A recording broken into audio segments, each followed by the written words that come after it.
नमस्कार मित्रांनो, मी एक फिटनेस ट्रेनर केतन पाटील. तर मित्रांनो, आज मी तुम्हाला दोन प्रकारच्या स्ट्रेंथ सांगणार आहे. तर पहिली ॲब्सोल्यूट स्ट्रेंथ आणि दुसरी आहे रिलेटिव्ह स्ट्रेंथ.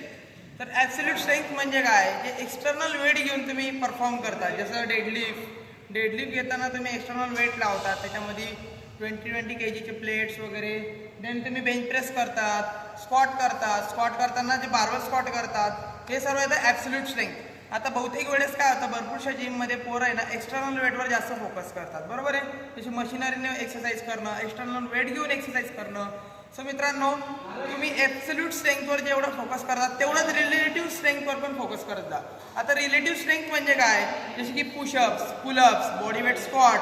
आता पुशअप खूप सारे पोरं 20-25 पुशअपच्या वरती पुशअप्स नाही मारत, आणि बघायला जाणार तुम्ही बेंच प्रेस ते 80-80 किलो मारतात. तर असं नाही पाहिजे. तुम्ही पुशअप्स पण तेवढेच मारले पाहिजेत.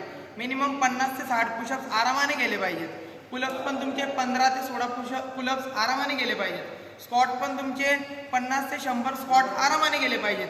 तर तसं तुमच्या रिलेटिव्ह स्ट्रेंथ पण वाढेल. तर ठीक आहे मित्रांनो, दोन प्रकारच्या स्ट्रेंथ लक्षात ठेवजा.